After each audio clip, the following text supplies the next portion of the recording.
大家好，我是 Evelyn 今天的话题会和之前的类别都不太一样，让我们来聊一聊性。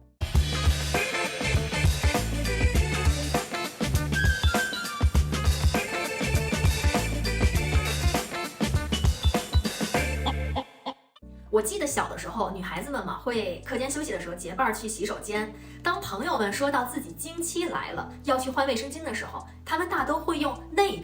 这个代词来代替月经。有时候我看到朋友手里就是紧紧地攥着那个卫生用品，我就会好奇问他，我说：“哎，你来月经了吗？”对方听到之后，马上就是紧张的嘘，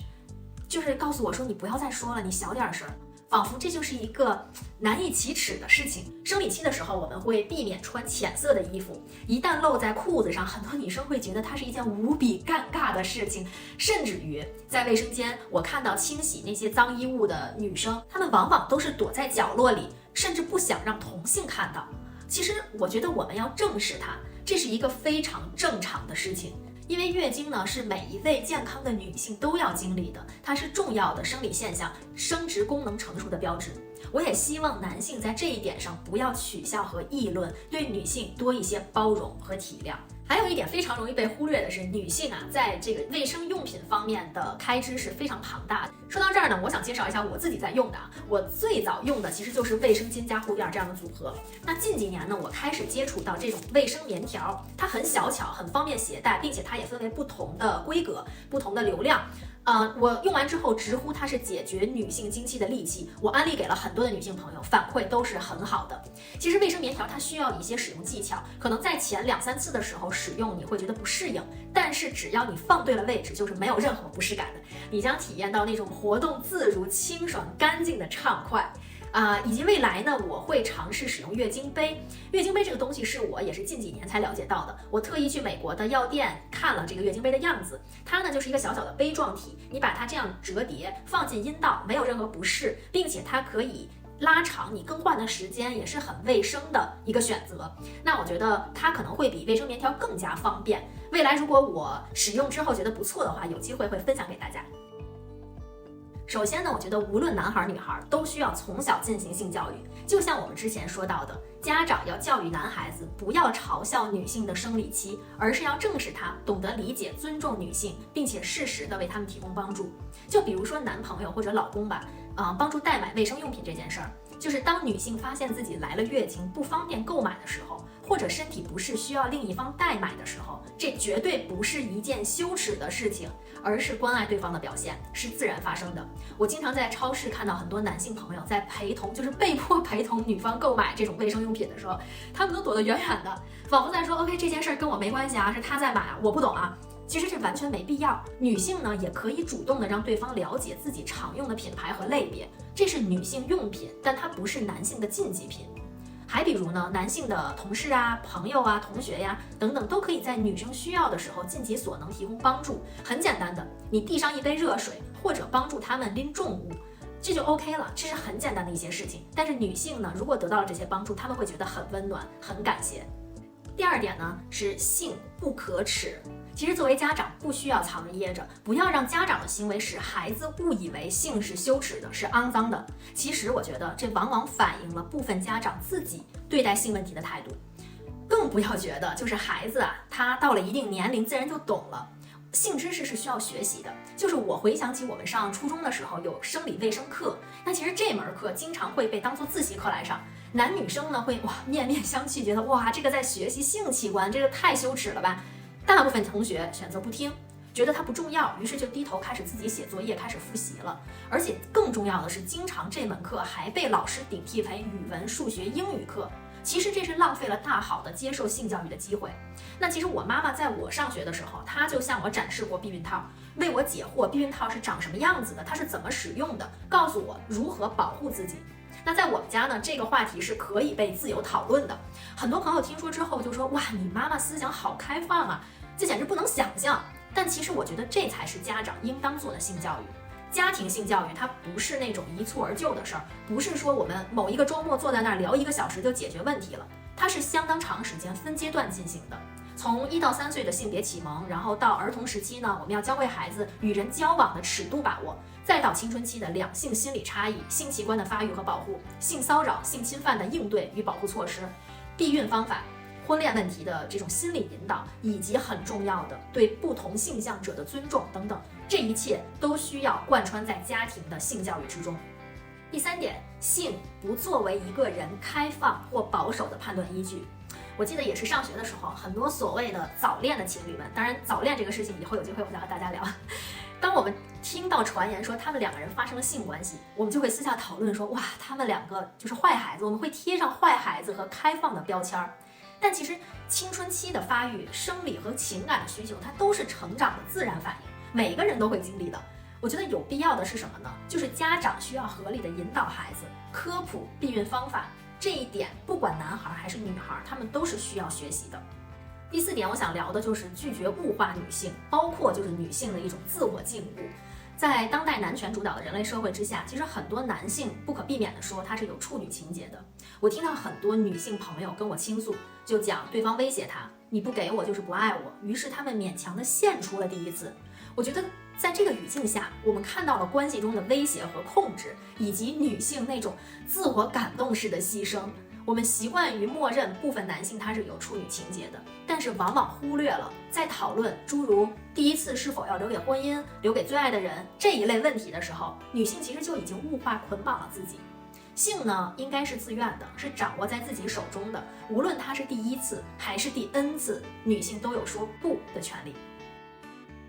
避孕的方法多种多样，避孕套其实它不只是预防受孕，也能有效的预防各类性疾病的传播。所以其实在没有长期稳定固定的性伴侣之前，避孕套它一定是最优选。我经常听到一些女性说我们用安全期避孕，天哪，我想说永远不要相信安全期，因为安全期真的一点都不安全。哪怕我们有100次的性生活，那只要有1次意外怀孕，这1次落在你头上，那都是难以承受的。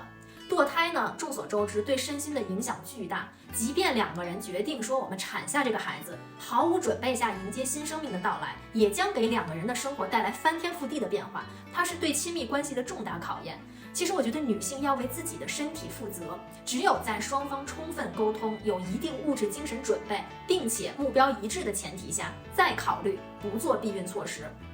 那说到避孕方法，除了避孕套，我近1年开始接触了这种避孕药。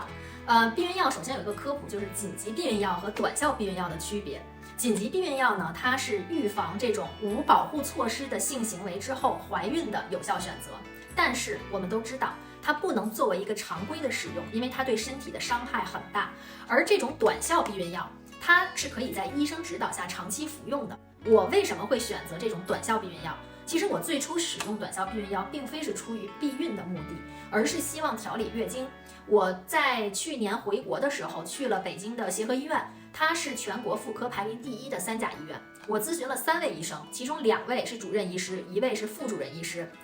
插一句，你们知道协和妇科的号有多么难挂吗？我真的是每天争分夺秒的抢。OK， 那他们给我的回答是可以长期吃，并且收益比可能的副作用大得多。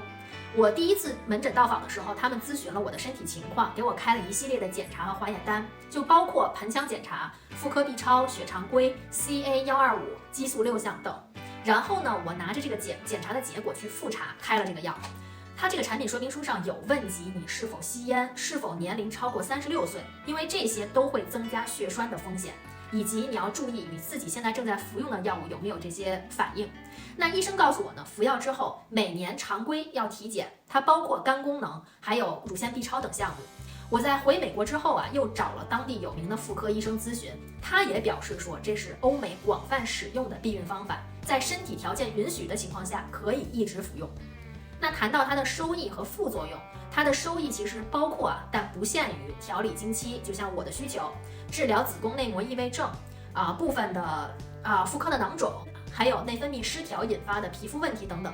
我呢是在服药之后觉得经期非常准时，基本上是连上午和下午都和上1个月一样。这样的话，我可以有参照的规划我的日程、我的行程，可以避开经期。你们知道，这在以前我经期不准的时候是不可能的，因为我的月经总是突然造访，给我带来了很大的不便。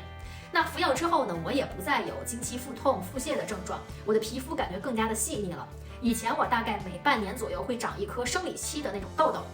但是服药这一年，我这一颗痘都没长过。除此之外，我的经血变少了，经期缩短了，当然这些都是正常的现象。它的副作用可能包含抑郁啊，前3个月不规律的撤退性出血、乳房胀痛、食欲不振、性欲下降等等。我在做了一系列检查，并且服药3个月之后，基本没有了任何副作用，我才坚持服药至今。那当你们问我能否用药、是否对症这些问题，我通通不知道，都请遵医嘱。最后呢，我想聊聊如何服用。其实像这一盒，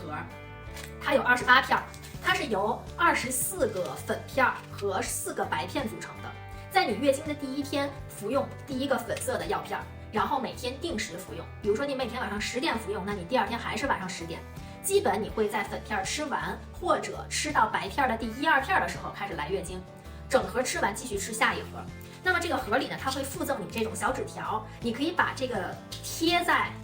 它这个纸板的最上面，来提醒自己服药的日期。它会有周1、周2、周3、周4这样。如果错过了一片，你可以在想起来的任何时候赶快服用，然后按照每日既定的时间继续服用下一片，相当于你1天之内服了2片，性行为无需进行额外的保护措施。而如果你错过了2片，那需要根据不同的情况补服，在这里就不做展开了，说明书上都非常明确。如果这个月你正巧有事情，不想来大姨妈，那么你可以跳过白片，直接服用下一盒的粉片。但是我试过一次，因为我当时是有旅行计划，我就白片没有吃，我直接跳到了下一盒的粉片，结果后面有长达2周的不规律出血。那协和的大夫呢，也建议尽量不要自行跳过任何一个药片。这就是我想和大家分享的关于短效避孕药的一些使用的注意事项和它的收益。那具体还是那句话，请遵医嘱。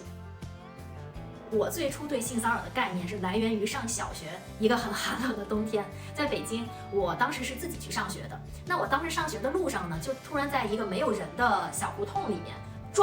迎面撞见了一个身穿非常拖地长风衣的男性。他在走近的时候突然向我敞开了衣服，然后露出了他的生殖器。当时我很本能的就是说我要冷静，赶紧走过去，完全没有说任何话，也没有表情。但是他当时是很兴奋的。后来回到家，我问妈妈，我才知道我遇到的那个是录音癖。后面呢，我又在不同的地方遇到过几次这样的人。那我也经历过，就是在这种很长很高的电梯上，被身后的男性用手机偷拍裙底的情况。我相信女性在成长过程中都或多或少经历过性骚扰。我到美国之后呢，才了解到，就是职场性骚扰的界定也是非常清晰的，它包括非意愿性的挑逗、性要求以及其他具有性性质的口头或身体上，哪怕有时候它不一定是性性质，比如对性别的冒犯性言论，它其实也是违法的。那女性、男性、同性都可以作为受害者和骚扰者。其实遇到职场性骚扰，在美国呢，它是可以直接通知你的公司领导和 HR 部门的，对方呢也将受到很严厉的处罚，情节非常严重的可以立刻报警或寻找律师。此外呢，也可以向美国公平雇佣机会委员会，也就是 EEOC 这个机构进行投诉。如果你因为投诉而遭到公司的开除，那么雇主也违反了联邦反报复法，他会受到相应的严厉制裁。其实我觉得面对性骚扰，首要条件是保护自己。因为我觉得男生和女生说实话力量是很悬殊的，不是说硬碰硬它才是一个最优解。在条件允许的情况下，为自己站出来是可以的，否则我觉得逃跑加报警是对自己更有利的选择。同时我想说呢，性骚扰它绝对不是女性专属，男性在遭遇性骚扰的议题中往往是那个被忽略的一方。性骚扰不分性别。